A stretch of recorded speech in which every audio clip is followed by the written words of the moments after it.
What's going on, everyone? Welcome back to YGOPD, your Yu-Gi-Oh! Professional Development, and another installment of Yu-Gi-Oh! 365. This covers my experience at YCS Indy, my first ever full YCS experience. I've only ever been to one other one when it was in my home state, Ohio, and that was like a little over 5 years ago. I don't think I was better at understanding the game and how to play. I think I've improved a lot since then, and so it's just a really cool experience to travel, do that, see a lot of friends I haven't seen in quite some time, and just be there for the full part of day one, day two, the day of for registration, and it was just a really cool experience. I really enjoyed it. So yeah, I want to give a shout out to all of our new subs, and then I'll go ahead and hop right into it. Mohammed, Daniel, Suffer, 3, Abandoned Ninja, John, Bishop, Jordan, Cinecentric, Blue Scale, Uriel, Edgar, Shuji, Freddy, Arcanum, Bobby, Thea, Sandy, Quadruple, and that is it. Sorry if I butchered any of that. I'm going down quite a big list. I know I haven't shouted out the new subs in a while. I wanted to do that. But yeah, this was my first full YCS experience. Like I said, I'd only ever been in one about 5 years ago. Never really had the chance to fully understand and participate. I think it's cool. I wanted to showcase both the list that I took and a little bit of what I learned from there, and then what my deck has been now about a week later that I've been doing really well with. Went undefeated at back-to-back at 2 different locals after making some changes and really taking some information from the YCS that makes me feel really good about the deck moving forward. So yeah, on screen you'll see a picture of the list that I took.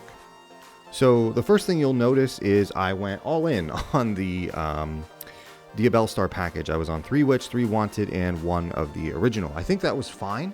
I think the problem was I didn't spend enough time really understanding and how to do the lines related to the synchro play. I kind of knew the base combos as well as kind of what you do uninterrupted, but beyond that, I didn't really understand. I didn't understand the best way to use it. If you open Jet, how you would typically send that off Diabell Star, what you go for. If hands are weird, how you kind of use that to focus on playing different lines.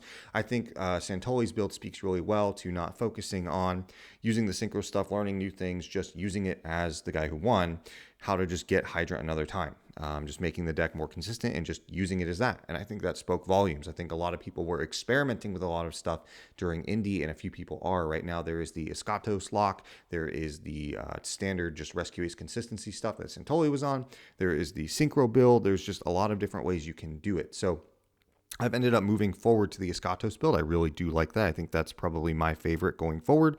But generally, I think you could probably get away with either 1 to 2 Witch and 3 Wanted. I do like the logic of if you open multiple Witch and don't have a Wanted to kind of recycle the draw, it's not great.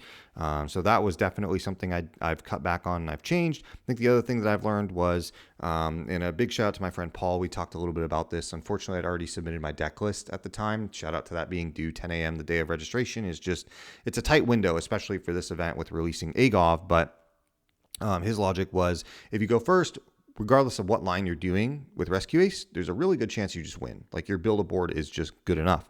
And so your focus is preventing them from not playing so you can just play on the following turn. So more hand traps, the better. And that was really suffered. My only hand trap was Ash. I tried to be cute and maximize stuff with the Abel Star package by playing Pressured Planet to help, have that free send card off of a card like, Original, but then sometimes you play more into Droll. I cut Impulse down to 1. I cut Engine completely. I think some people like that. Some people don't. I missed Impulse all day. Like that was like a big game determinative card for me. I wanted that quote unquote hand trap in my deck to boost consistency. Fenrir just also wasn't good enough into those giant build-a-boards. A Fenrir is not going to get you there. You need multiple things to really get through stuff, or you need like a better, more impactful board breaker, heavier hitters like Dark Ruler or Lightning Storm, evenly, those kinds of things. And so I think really cutting out the droplets, cutting out the planets, cutting out the Fenrirs, making more space for better engine as well as just more non-engine that can kind of be used at any point was a little bit more important, and I think that's kind of the correct way to go. But overall, it was still a really good experience. Nothing crazy to talk about with the side. The side was pretty straightforward. The main and extra, I talked about the main quite a bit. The extra was fine. The Dark Armed Xyz, just that you'll notice in there, was just a tech spot that I tried since I'm on 3 Witch, I'm on 2 Fenrir, I'm on 2 Planet. Sometimes that comes up. It didn't really come up for me throughout the event. I played up until I knew the record was not able to make day 2. But overall, was still really cool. Had a great time. And I'll talk about a couple of the things I learned. Okay, and now I want to talk just a little bit about what I learned. There were three kind of key points that I took away from just this YCS experience as a whole, some of it to do with the main event and some of it not. The first thing for the main event, obviously, is know all your lines, predefine them, know the goal of your engine that you're using and the goal of just the deck that you're wanting to do. I think my goal was better back when I played the Regulus version, was just to do the typical set 4, and then anything after that was bonus. From here, I prioritized the jet stuff way too much, and I think screwed myself and played harder into all the hand traps because of that, and made worse boards when I did get hand traps. So just know that, know how you're using that. And that's why I think Santoli did such a good job and won the event. Was he talked about just not worrying about anything else, just doing what Rescue Ace does normally with the D-Bell Star, just being extra consistency. So that was something that I wish I had done, was taking more time to figure out all the lines and figure out every awkward hand that I could draw, how you play, how you combo, and I think that would have made such a big difference. After that, the second thing was side events are really cool. This is the first time I'd ever done a side event, and I think ever, except for maybe once at the YCS before, like 5 years ago, I did like the Pegasus Challenge or whatever, but it was really neat. I've decided to learn that if you want the first YCS experience and you want to have fun and really just enjoy it, go and just do side events. Don't feel like you have to sign up for the main event and spend all day grinding to just, if you get disappointed, maybe you do great. That's awesome. But me and a few others have decided that maybe the next major event, even nationals, maybe we just go and don't really play the main event and just do side events. You get a chance to have a lot less pressure, play fun different decks, win cool prizes, and also just explore and see the area, make more of a trip out of it, make it more worth it. That's something that my wife and I have been trying to do when we went. You'll see some stock footage here and there. We went to the Indianapolis Zoo. I know ethics on zoos, whatever, I'm not going to get into that, but we got to see dolphins. That was a big thing for her. We wanted to see dolphins. And so that was like a really cool experience that we got to do. So yeah, it's just really cool. Make a day of it, make a trip of it. If you're not doing the main event, it's okay. Have fun with friends, have fun in side events, and explore the area you're at. I think that's really just what makes it enjoyable, is it's not about just going all in on day one, and then if you don't make it, just be like, great, now I got to drive back. Just make it a trip, make it really, really fun. So that was kind of my overall experience, my thoughts. It was a really cool experience. Great to see a ton of people. But what I want to do is take just a little bit of time and showcase the deck that I'm on now with Rescue Ace. I'm on the Escantos line, as I kind of hinted at. I'll talk through that. I'll talk a little bit about the combos, how that works, and then I will just kind of wrap it up from there. Okay, for the main deck, the Rescue Ace monsters, we have 3 Airlifter. I think this is pretty straightforward. Best card in the deck, does pretty much any combo you want it to do. Airlifter is always just insane. And then after that, we are on 2 Hydrant. You could play 3. I've decided to do 2 Hydrant and 2 Witch as opposed to 3 Hydrant and 1 Witch. I kind of like that versatility a little bit. It just is up in the air. Also kind of because I'm letting a friend of mine borrow one of my Hydrants. Well, now he has it, I think. Shout out to my boy Grant. But I think 2 is fine, and it gives me a chance to really feel comfortable about Witch versus Hydrant and all that. Again, you don't want too many things that do the same thing. You don't want your normal summons to clog, all that kind of stuff. So this kind of falls right in line with some of that older logic of just 5 normal summons. But yeah, 2 has been fine. I've been very happy with it. And then the standard 2 ofs, 2 Turbulence, 2 Preventer, not much really needs to be said about that. And then I have switched it back. We are on full Impulse here. We are on 3 Impulse in the 1 Fire Engine. I really wanted more hand traps in the deck. Like I said, I wanted to add that. And Impulse is not necessarily a hand trap, but it kind of is. And it gets you into Engine, lets you play, but can also build a disruption. Like when you get this into Engine, into Airlifter, add Rescue, and then you have stuff like Donner or Little Knight or however you want to climb, Nightmares. I really like it, and I think I'm going to keep it that way. I missed Impulse at Indy all the time, but 3 Impulse just feels really good. It feels super layered to have stuff like Impulse plus maybe a hand trap or 2. It just makes the deck better, so I think I'm definitely going to keep it like that. For the rest of the Rescue Ace package, 3 Emergency, slowly picking up the shiny stuff. Get your super Preventers and super Emergencies if you see them lying around or people willing to trade them. I think they look really good and they feel really, really nice, much more sturdy cards. And then 1 Alert, 1 Rescue, 1 Contain, and 1 Extinguish. Still no Field Spell. Again, that was still not something I missed at the YCS.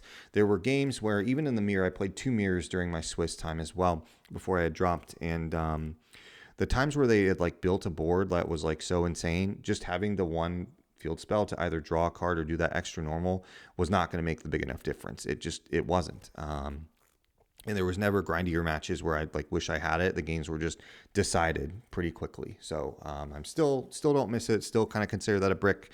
But again, some people play it, some people don't. But yeah. And then for consistency and some of the non-engine stuff here, 3 prosperity and 1 reinforcement of the army. And then the other 2 kind of random slots here are 1 called by the grave and 1 instant fusion. Instant fusion I'm still a big fan of, especially with this build having Mud Dragon as a free level 4 as well as targeting protection. And then called by again, I just don't think I could ever cut like such an insane power 1 of, just comes up a lot, especially with tier in the format. Been playing a lot of tier again in my local area. I'm going to make some space, and then I'll talk a little bit about the Sinful Spoils engine. I've cut it down a little bit, but we're on 3 Wanted, and then 2 Witch, and 1 of the original Sinful Spoils. I like this a lot. I think 3-2-1 is pretty good.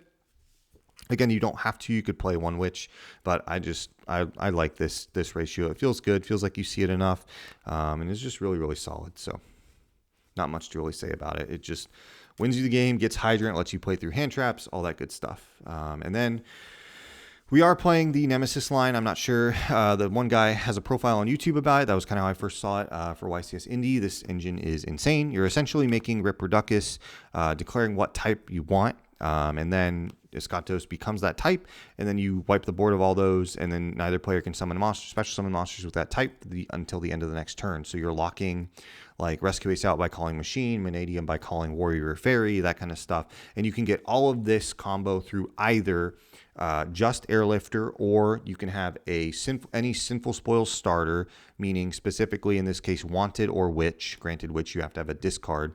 So the Sinful Spoils starter plus any Rescue Ace card that is not the traps. So Emergency, Alert, Rescue, or any Rescue Ace monster in general still gets you to this full line for the most part, which is really, really solid. Because you can still do like Proxy F or Puzzle Amino, whichever way you want to do that. The goal of how you really get to this is all you need to know is like when you do the main combo. I can showcase more of this in live matches later if you want, but you just need 2 Rescue Ace names banished, essentially. Typically, you're going to have 1 banished that you want to bring back with Preventer. That could be Airlifter as 1/4, and then the second one to shuffle back with Flag in order to summon itself. There is no way to like do the Isolde combo by climbing and banishing stuff like that, unfortunately, while keeping the same amount of bodies on the field. So you're basically either banishing 2 off Turbulence or 1 off Turbulence and 1 off Preventer, or sometimes even depending on the line, if you're doing Puzzle Amino, then you're okay with only banishing 1 name since you're getting to the rank 4 that way, and you still have 1 banished for Flag. So that's really kind of how it works. And then after that, you would just link these up into Apo for 3, plus your set 4, and your opponent's locked out of the game. If you want to know what I blind call right now, it's been Warrior most of the time. At least in my area, there's a lot of Infernoble, there's Tier, there's a couple other decks that utilize that a little bit, plus Little Knight being everywhere. Warrior's just not a bad pick right now, so that could be a blind go-to if you want, but I don't always just do this combo, but you can, and if you're wanting a blind type right now, I've been doing Warrior, and it's been working out pretty well. And then the last 6 are just 3 Ash and 3 Imperm, rounding it out at 40. So this made me feel better about 9 hand traps if you consider Impulse. So Ash, Imperm, Impulse. So pretty good there. I'll talk a little bit about the extra deck now. I'll go through it pretty quickly here. So we have for the 4s, 1 Access Code, 1 Apollosa. Not much really needs to be said there. For the 3s, 1 Unicorn.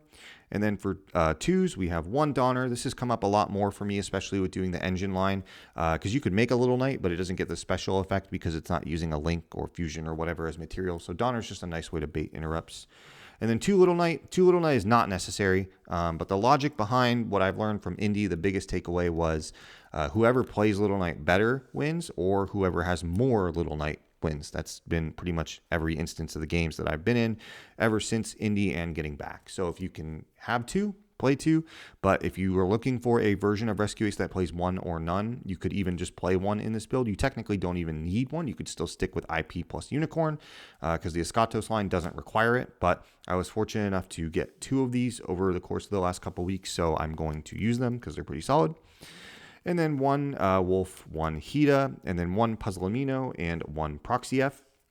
Depending on your hand, You will use either of these to get to the level 4 play. If you have enough extenders, you don't really want to do a ton of banishing and crazy stuff, you could just make Puzzle Amino. This is typically if you have a way to keep the airlifter on field, then you just make Puzzle Amino make something else a level 4 like Preventer or Turbulence or whatever, and then you can overlay and search the Nemesis flag that way.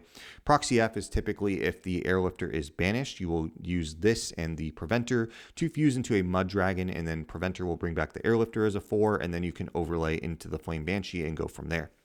1 Reproducus, obviously for the combo, call whatever type you want, lock them out of the game. 1 Link Karibo, this does come up sometimes to get another name engraved for Hydrant to get monsters banished.